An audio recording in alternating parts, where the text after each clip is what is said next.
What's up, guys? It's your man Donovan Sharp, and welcome to the second episode of Side Hustle Saturdays. Um, my co-host for today's podcast, of course, is my man JD. What's going on, man? Not much, man. Just hanging out. Good stuff. Now, you are in you are in Louisiana.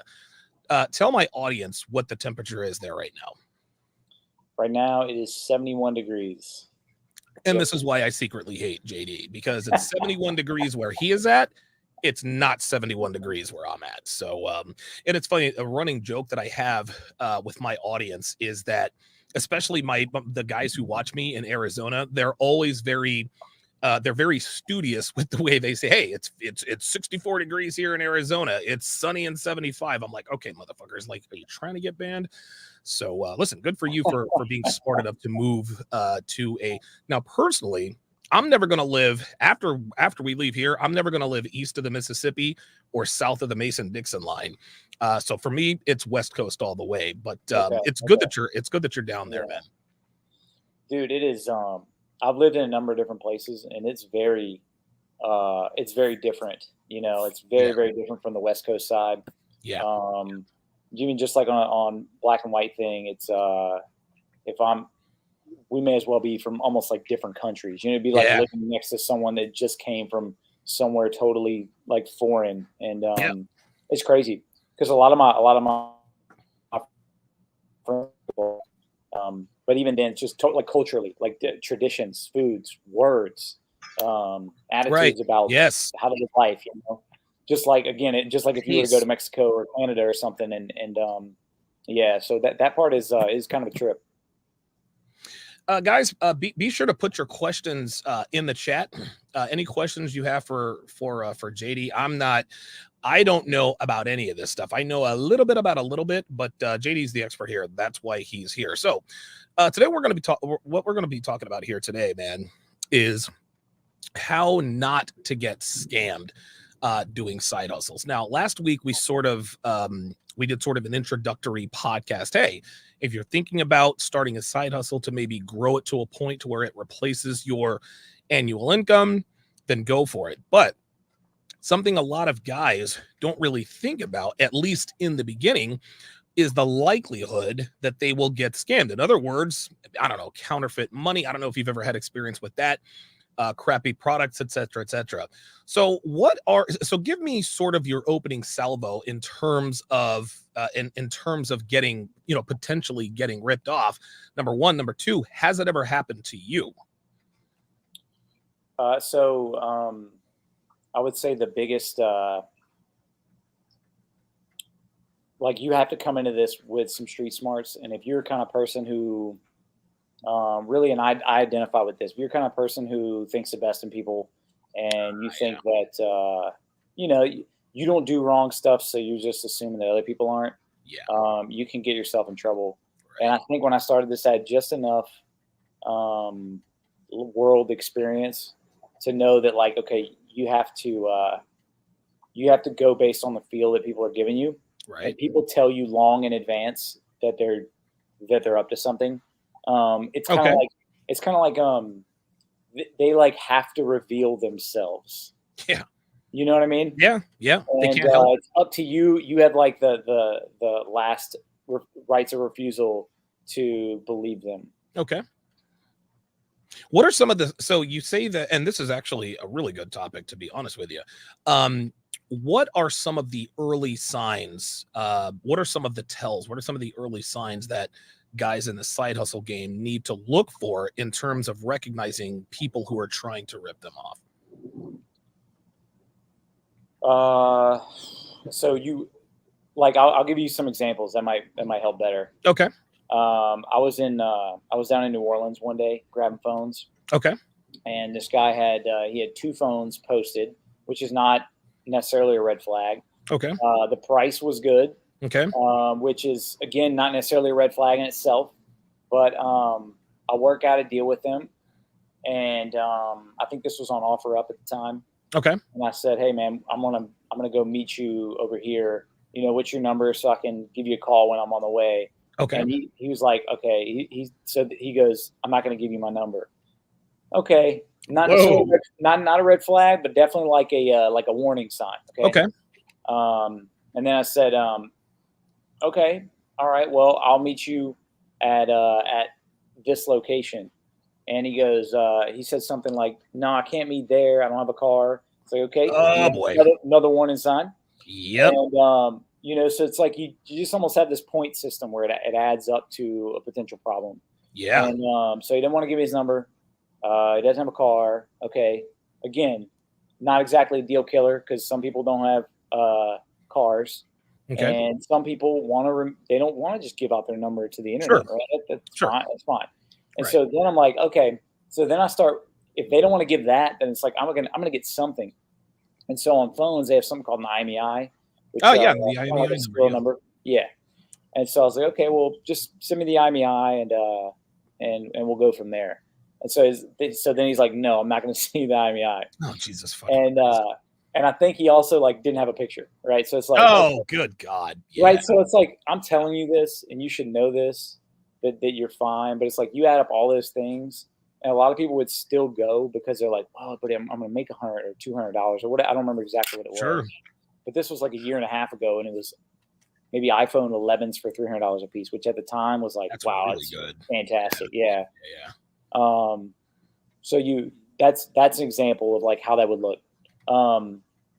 Other examples, like when I do phones, I only meet inside unless I there's been times where I saw them as like an old lady, or it was like I'm walking up to the store and they're walking up to the stores and we're like, oh hey, and then like they're cool, they look cool, I'm cool, and so then we just talk maybe out in the parking lot a little bit more. Sure. But it's always public, and it's always indoors or Okay. right next to the front door. So And why so- always indoors? That's an interesting requirement or an interesting habit. Why do you meet them indoors? Well, I mean, it's just my theory is this: like, there's only a small percentage of people that are really actually trying to do you wrong, but there's Sure. a real big percentage in the middle that will if they could. Okay. And it's especially true when it comes to electronics. Okay. So, like, I don't know why, but like if you were to want to buy a lawnmower and you said, "Hey, I'm an hour away," they would say, "Okay, well, cool. Well, let me know when you want to meet," and then that would be that. Well, with Okay. phones, you're an hour away. They'll say, "Hey, you want to send me a deposit?" Eh, And you're like, yeah, and if it was a mower, I would say, yeah, I would Sure. do it, and I have done it like 100 times course, of on course. non-electronic flips. So it just tends to breed people that'll they'll get you if they can. Okay. Gotcha. So It- inside or close to inside, never like at their car, never. Really? their Why not house. at their car? I don't know. I mean, it's very easy to just be like, boom, gun, hello, give me your money. Okay. You know? All right. Okay. All right. That makes sense. That makes Just sense. in an abundance of caution. And again, you can read that before you actually meet them, Okay. but you also don't know for sure either. And my thought is like, I have a fight or flight, and I don't like to turn it on. I don't want to have to turn it on. Yeah. Yeah. Right. I I know don't have to exactly. turn it on if we're in front of a Walmart. Like, Sure. That it's makes not sense. likely they're going to try something, you know? Yeah. Yeah. Yeah. That makes And sense. if they see me, they know that like they're not going to outrun me. It's very Right. unlikely. Right. And that would look a little weird trying to like run and dash in a parking lot, you know? Yeah. So anyway, so you just put them socially in a position to where it'd be less desirable to try to make a move. That makes perfect sense. And you're right. When you said when you get into this, you really do have to have a measure of street smarts, because if I were to get into the side hustle game, it would never ever occur to me that if I'm buying a cell phone from someone so that I can flip it, it would never occur to me that this person is going to try to pull a gun on me. I mean, I'm only bringing $300. Is this guy really going to pull a gun on me for $300? The answer is, if he could, he would. $300? Yeah, hey, get out of here, you know? He tries to. Yeah, he if you tries make to it easy enough on him and he can have his phone to sell again. Yeah. $300. Yeah. You know, fairly low risk proposition. No, that makes perfect sense. You know, it's interesting. I think it would behoove someone who is looking to get into this to apply how can I put this, to apply certain principles, right? So back in the day when I used to buy booger sugar, I would never, ever, ever, I would never, ever, ever buy it at their car. I would never, ever, ever buy it at There my you go. house. There you Yes, go. right. It's always a third party location. It was always in a crowd of people. Now I didn't have to meet them inside, but I had to. I mean, dude, I would meet him out in front of the Bellagio. There's always traffic. I mean, dude, anywhere on the Vegas Strip. Yeah. And I've never had a deal. I've never had a deal go bad because, of course, I'm not looking to flip anything. But I think if you apply those same standards, I think that's probably a pretty good. That's probably a pretty good way to avoid these situations. Am I wrong or? Yeah. I guess drug deal principles. Yeah. No. Booger sugar. Oh yeah.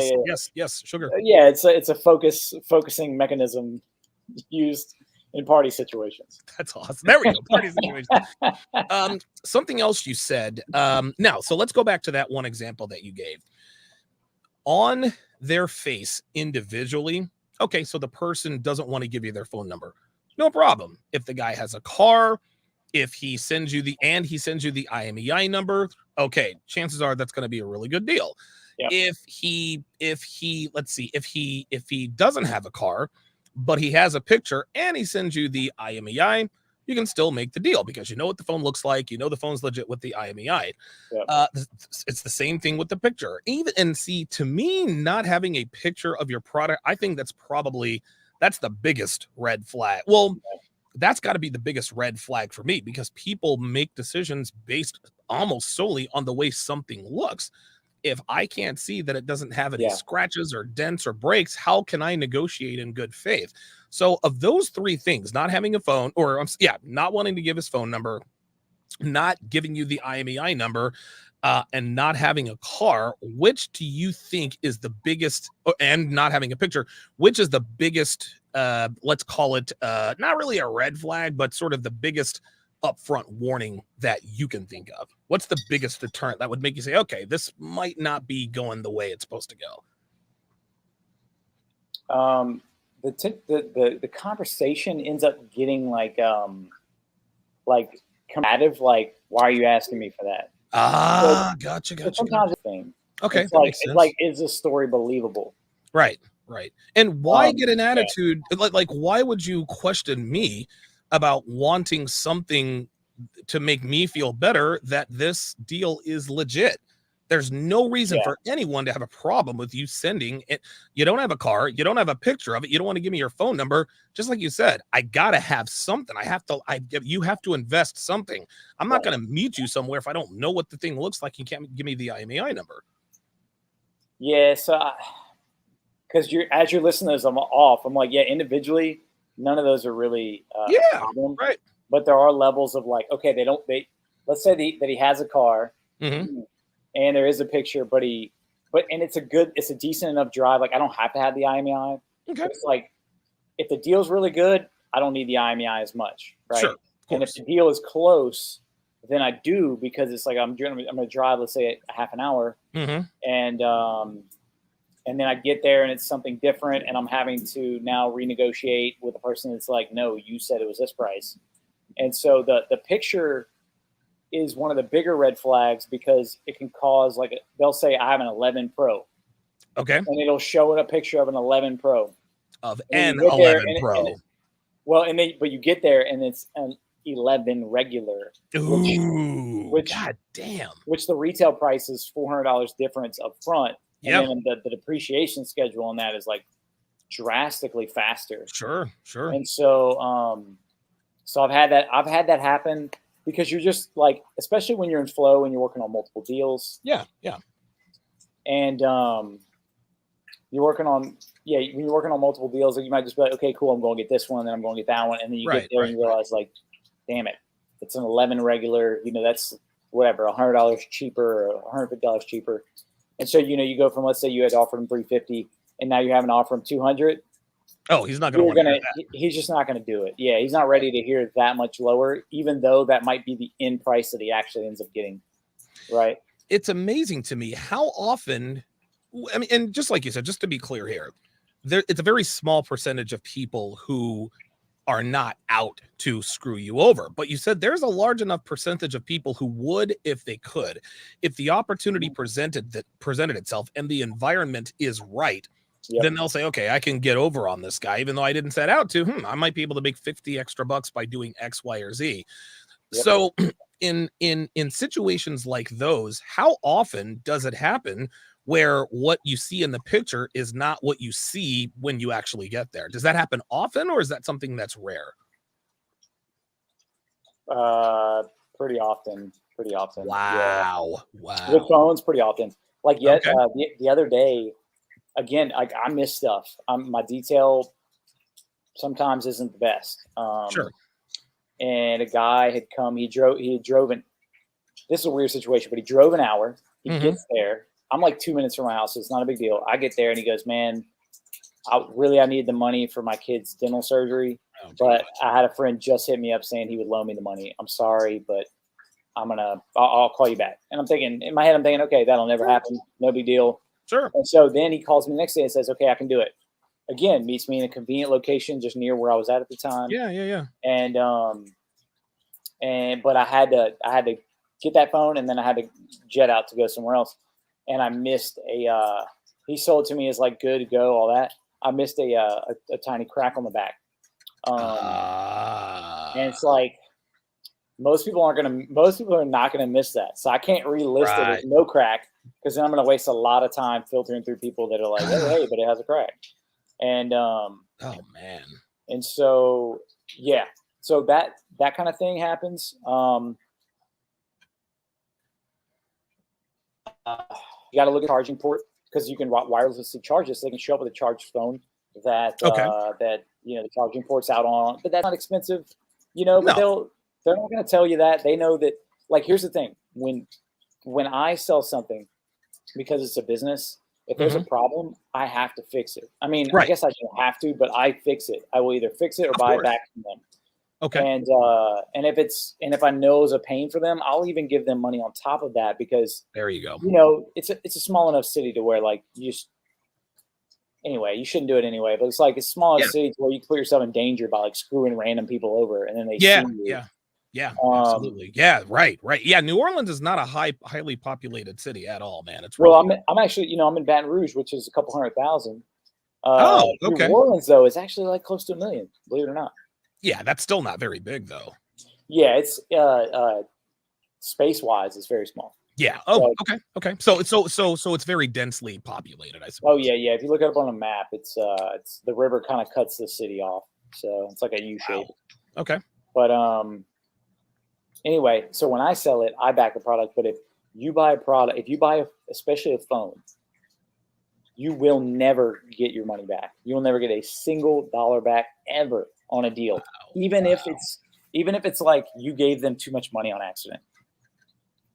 Wow. They'll just be like, middle finger to that shit. Like, even if you met them at their house and they seem like cool people, they're gonna say, "Man, I'm sorry, I already spent the money." Oh my God! Wow. So you have to vet these suckers out, or they will. Yeah, you really, really do. They'll take you with a smile, and so getting ripped off isn't always about someone trying to like rob you, because I would say that's like on the rare side. Sure. And but this was just an oversight on your part, though. Yeah, like one time I had I can't remember what I'd done, but I'd given a guy $50 extra. The deal was so good that I didn't sweat it, and he had told me he was having trouble. He had just had a baby. Wow. He lives in a not so good area, like in the country. And then he told me, "I already spent it, man. I'm sorry. I'll let you. I'll try to get it to you tomorrow." And you know what that means? That means no. That means fuck you. Yeah, right. That means kind of like, nicely fuck you. And so right. I just told him to keep it, because that's what was going to happen anyway. Right. You may as well stay cool with the guy, right? Is there obviously there's not a vetting system. Is there like a centralized that would actually be a good product, a good website to do, because there's Airbnb, right? I use Airbnbs all the time. And with Airbnbs, you get a rating as a as a visitor, and then then they have ratings as a homeowner, right? Is there a centralized database with all of the side hustlers where people can leave reviews, or does that not exist yet? I would say when it comes to the phone specific, Yeah, there's not like so many of us that, like, most of us aren't talking back and forth with each other all that much. sure. So for example, like my buddy in town fixes, he sells some, but he's mostly a fixer. And Okay. then there's another guy that buys and sells, and he's from Morocco, so he sells some Oh, here and he sells okay. some in Africa. Oh, okay. And Yeah, I've been to so Morocco. I've been there. I've been to yeah, Casablanca. Yeah. Oh, yeah. Long, dude, many moons ago. It was great. nice. So, like, I think between me and him and maybe a few of the other guys, we probably could get together and say, hey, let's work together to stop this stuff. But I mean, like on FB, like if it was an FB lead, Mhm. that would be pretty Facebook. effective. Facebook, that would be pretty effective. Okay. Because it's not as easy to just like ditch a Facebook account. You know, Sure. most people are using their real accounts. Yeah, right. But like OfferUp, man, I'm assuming you could create new accounts all the time. So Now, what's OfferUp? OfferUp is like Craigslist, except it's kind of like in order of importance. You have Facebook, and then OfferUp's like way below, but still sort of legit. And then Craigslist is somewhere in the dirt, you know? Yeah, I remember, dude. I remember the good old days with Craigslist. Dude, with Craigslist, and I used to use I used Craigslist so much to buy personal products for myself. I never ever had a negative experience with Craigslist. And the thing is I actually used Craigslist as a marketing tool for my mattress business. I used to advertise stuff, like I did a little TV advertising, a little bit of print advertising, and Craigslist really, it probably counted for about 40% of the customers that came into 40% of my customers came in because they saw my products on Craigslist. Yeah. But Craigslist is not what it used to be. I miss the good old Craigslist days, man. Well, I mean, think about it. You didn't have a picture, you didn't have a profile, you didn't have reviews, you didn't have. You had to, like, a lot of times you had to email them if they didn't have a good enough ad that put their number. At the end of the day, it got beat out essentially by platforms that have a stronger social connection. Yep. To where, this vetting process that I'm talking about, you can go and click on their page and look at their pictures and see what they're talking about. Sure. And see if you even want to meet that person. I'll tell you what, though. One thing that I used to do on Craigslist, when I was selling things personally, is I used to put a lot of different, there were a lot of different deterrents, right? So, and I'd put the product, I'd make sure I had all of the information for the product on there, just in case there was any question. I would take pictures from every angle. I would talk about all of the scratch and dents and whatever. Right. So right at the end, there were always a few non-negotiables that I put in there to screen out the tire kickers. Number one, I'm not broke or in a rush, so the price is firm. No fucking negotiations. Right. Number two, listen, you come and pick it up, bring a friend, and I'll help you out, right? So I'm not bringing it to you, you bring it to me. Number three, I'm not taking deposits. It's first come, first serve. Right. Whoever shows up first gets it. Number four, if you are really interested, you are going to send me this is my phone number. I'm not answering emails. I'm not answering anything but a phone number. Right. Because again, if they email you, they can just, and I learned this stuff just with all my experience on Craigslist. And there were a couple of other things that I put on there, but this is why I was so good at selling things on Craigslist, because of the thoroughness, with which I would screen people out. Right. So if I actually had someone text me and say, hey, do you still have the mattress? Then I know that is a very interested customer. Yes. Is there a way that you could do that possibly with the side hustle game, or do you do that already?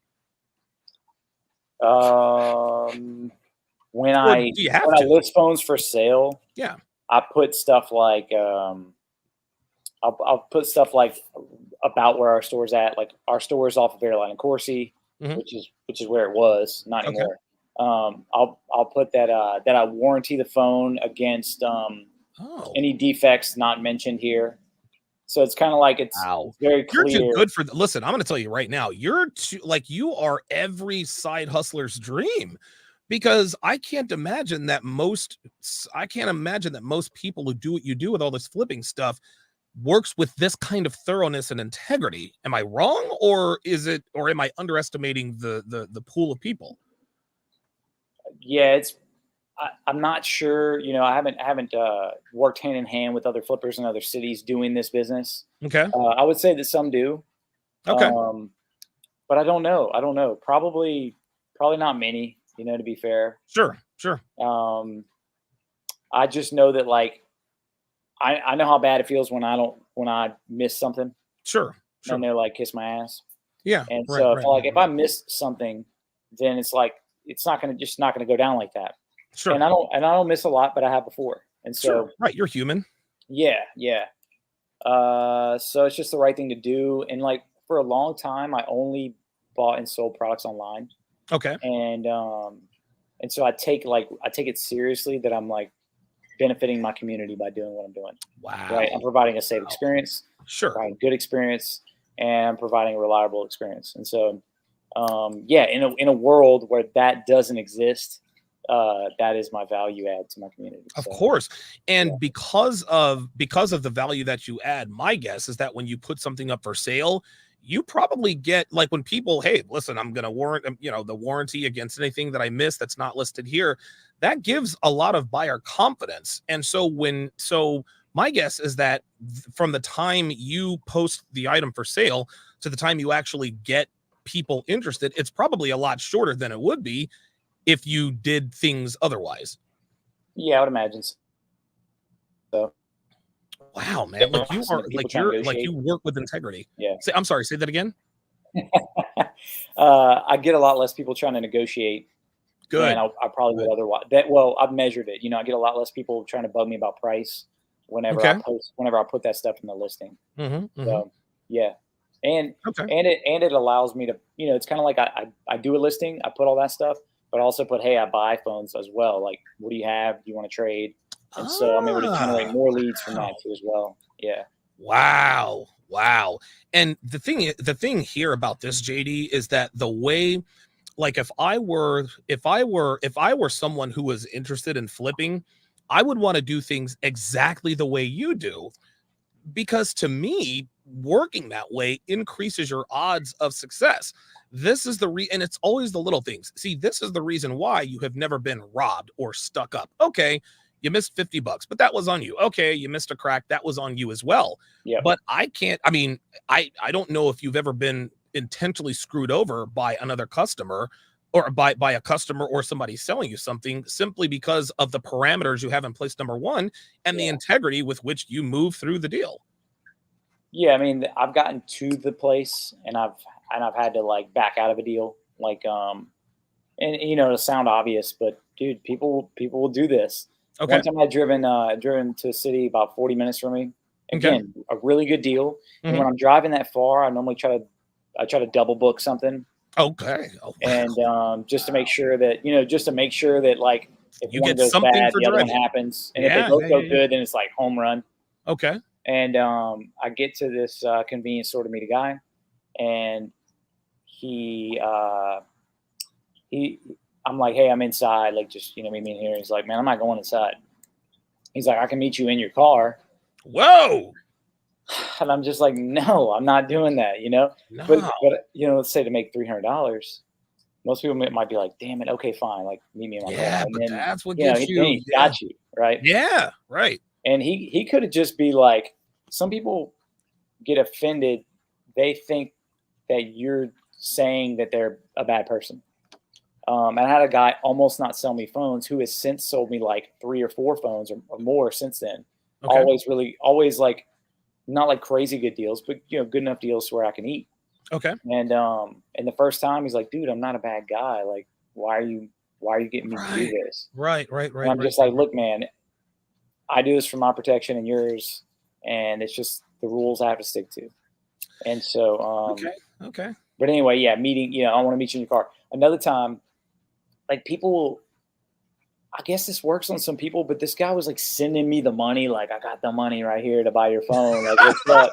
Like, here's the cash. Yeah, right, As if it's like a bag of diamonds or something. It's just that's great. He wants to let you know I have the money, please. Here it is visibly. Like, let me count it out. What's up? That's great, man. And he wouldn't come in the store. He's in his van. He wanted to pull up in his van. I'm like, family. Does that not scream like rape van? Oh my God! Right. Why do people? What are some of the reasons guys give you? I don't want to go in the store. Like, what's the problem with that? It's a convenience store. I don't do my business in public. Sorry, I don't meet it. I don't meet inside. And I get it. Like, okay, you're around a bunch of people exchanging cash. Okay, but it's like that. I think like to me that's safe. You're around a bunch of people exchanging cash. Yes, of course. And like my theory is that the people that try to take you are the ones that act like they'll do a move where they try to proactively act afraid. They'll be like, oh, I've been ripped off before. I've been scammed before. Like, just, meet me outside instead. I've been ripped off like that. Like, and you're like, what? No, you haven't. So the ones that are like skittish, like you're going to rip them off, are the ones that are trying to get you too. So they always show their cards. They always do. You just have to believe it. This is a very good statement by Dre Ravens. It sounds like someone didn't want their face on the C-store security camera. I hadn't thought about that, but that might be it. Neither. Yeah, neither. Yeah, that's why they don't want to meet inside. Mark LeBrand asks a very good question. He says, would it be better to use invoices through PayPal? That's interesting. I'm not sure exactly what he's referring to, but I guess he's talking about electronic, because most people have Cash App, right? I imagine. Do you take cash, or is it only? Do you take Cash App, or is it only cash for these deals? When I started this, man, I set them all up. So it's like I want to be very easily payable. So yeah, they can do Cash App, Venmo, Zelle, PayPal. A couple people got that way. Good. But if you invoice on PayPal, then they're paying with like a debit or credit card, and they could charge that back. So you're kind of giving them a little bit of power.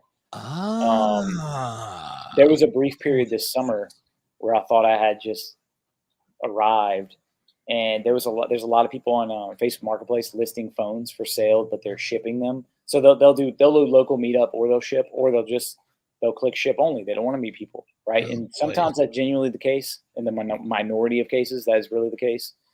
He says he uses PayPal for his art commissions. Like you mean like you pay them PayPal maybe. Anyway, so I was like, dude, I'm gonna kill it. So my goal was, or what I thought was like, okay, if you're paying on Facebook, through Facebook Marketplace, it's like it's with a credit card, so you can charge that back if you need to. Should be good. And then if they said, man, I don't have it set up, or you like on Facebook Marketplace, you have to pay tax. But if I invoice them on PayPal, I don't have to pay the tax. Oh, crazy! I'm buying a used good. Like I shouldn't have to pay tax on Facebook Marketplace, right? It's insane, but it's 10% where I'm at. God damn! Are you kidding me? It's 10%. That's worse than fucking California, dude. It is. It really is. God damn, that is really high. So, man, I thought, okay, so through Facebook, like 7 out of 10 weren't shipping the phones, and I'm having to charge it back. Well, at some point, my credit card is going to be like, yo, I know you're not at fault here, but we just can't have this many chargebacks. This is crazy. Sure. It's a lot of work on their end, I'm assuming. Okay. And then so like I was mixing that with invoicing them on PayPal, or sorry, they would invoice me, and then I would pay with a credit card, or they'd send me a request for the money, I'd pay with a credit card. So like everybody's good. Okay. And about 7 out of 10 of those don't send, and then 2 out of 10 of them send a used wax candle or some random stuff. Like, are you serious? Some dude sent a big ass used wax candle. A chick that lives an hour away from me. Another example of projecting. Oh my! He said, he goes, I sold it locally. Next day she hits me up. Man, I had to get the police involved. This guy. Right. Blah blah blah. Like she got the phone. She gets the phone back from the other guy she sells it to. She invoices me. I pay it. She sends me an empty box. Well, what? I have the street smarts to film the package opening. Like, here's the package opening from so and so. Okay. Here's me opening it. Yeah. and we have an empty box. Like, Wow. what the hell? So then I send that information to PayPal and I win. But I'm just like, oh my Oh God. my I God. had like 7 or 8 grand locked up in chargebacks at one time. So What? Whoa. so to Whoa. use PayPal as invoices, it can work. Like I was making money, like not all the deals were bad, but dude, Sure. it was Man, more than that's I a was willing to lot deal of with. rigmarole to have to go through. God damn. And this was Facebook Marketplace, correct? It was, but yeah, it was mostly Facebook Marketplace. Yeah. Okay. And, Okay. it again, it worked out for some deals. Some deals were really good. And at first it was weird. It started good. And then it just got like worse and worse and worse. Like I even, like as recent as like 2 or 3 weeks ago, I tried one PayPal invoice, send the payment, never hear from the guy again. Just had to Jesus. file a chargeback like 2 days ago. And I'm Yeah, just fuck like, that. Oh no. Fuck that. So anyway, for this business, for doing this model, phones, local, inside, in public, Okay. that the end, you know. Good. I like that. Last question here. The vast majority of flips, are they electronics or do people flip everything? Dude, I flip everything. Okay. The reason I remember you sent me the lawnmower you flipped the lawnmower. Yeah, that was great. I was like, dude, that's a fucking good deal, man. Dude, it was no, it was a lawnmower and a utility trailer, 5x utility trailer. God damn, he sold me the utility. He had the utility trailer listed at $400. Okay. And he had the mower listed at $200. Okay. And then when I got there, I ended up just striking a good conversation with him. And by the end of it, he goes, "Man, like we had the same mower guy. Like we have this old dude who fixes mowers for like nothing. He's retired. Wow. Okay. And he just, you'll bring it to him, it's not working, and you'll come back and it's $10. I mean, it's like, fuck, man. May as well be free." And so anyway, by the end of it, he's 100%, like I'll give $100 off. So I basically got the mower for $100. And I sold that mower. You got the mower and the utility trailer for $400. For $500 total. Yeah. So you sold it for $800? No, I sold them both for $1140. Woo! Yeah, so you made wow, that's over 100% profit margin. Wow. Yeah, it was $640. Jesus Christ. Yeah, $640. Wow. Incredible. Incredible. Yep. Okay, listen, this was a very good episode, man. I did not expect to extrapolate the kind of information that we extrapolated. So just to go over what we've been talking about here, guys, is the things that the things that JD does to drastically reduce the odds of him getting ripped off or robbed is, just like you said, make sure you do it locally. Make sure you do it inside. What were the other rules that you had? Yeah, inside, in public, okay. around other people. Okay. Judge the quality of the conversation by the fact that they're a good person or not. Yeah. Okay. Yeah. And watch out for people who talk about past negative experiences. Oh yeah, I got ripped off and this and that. It's just like, it's just like all the dating stuff you talk about. Dude. Of course. I've been hurt before. It's like, Jesus Christ. Yeah. You can apply. Listen, you can apply a red pill game to pretty much everything, man. Yep.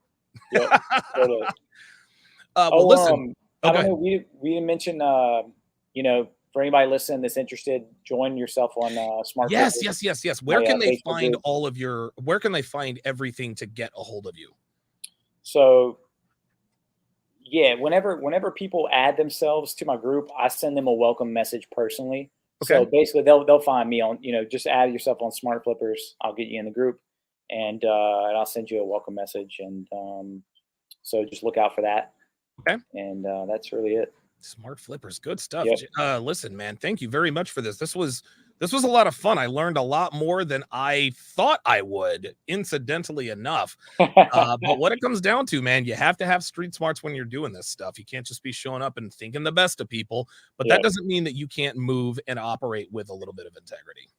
Yeah, you're assuming everything's fine until they start showing red flags. It's like they can't do business pretending to be honest when they're not, Yes. Yeah. It's just like hose. It doesn't show themselves. Dude, that's what I'm saying. Like, and it's funny because just like just like girls who are hoes, just like girls who sleep around. And I actually had this conversation. I forgot when it was. I think it was on. It was either with. I think it might have been with Just Pearly Things, but we always tell girls, listen, That was never ever. hilarious. That was Yeah, oh my God. hilarious. Oh, Wasn't have that you talked to her funny? since? Oh, that was Oh so yeah, of good. course. I plan on doing a show with her. I'm gonna do a weekly show with her. It's starting in January. Yeah, it's gonna be, That dude. was It's the gonna be best, fun, dude. man. It's gonna Yeah. be fun. But I remember telling her that you really have to, as a man, this is why you have to have experience, because if a girl actually is dumb enough to tell you she has fucked 10 guys, we know that she has fucked way more than 10 guys. She's probably fucked somewhere around 70. But if a woman who has fucked 70 guys tells you she's fucked 20 guys, she's not going to be able to act like a woman who has only fucked 20 guys. Because Exactly. just like people who operate in bad faith when flipping things, they cannot mimic the personality traits or the character traits of someone who operates with integrity if they really don't, no matter how hard they try. Right. Isn't that wild? So wild. Dude, it's fucking crazy, man. Listen, Yeah. man, all the red pill is it's just social dynamics is really what it is. Yes, sir. Yep. Well, listen, red pill mixed together is yeah, Jesus Christ. Yeah, not it.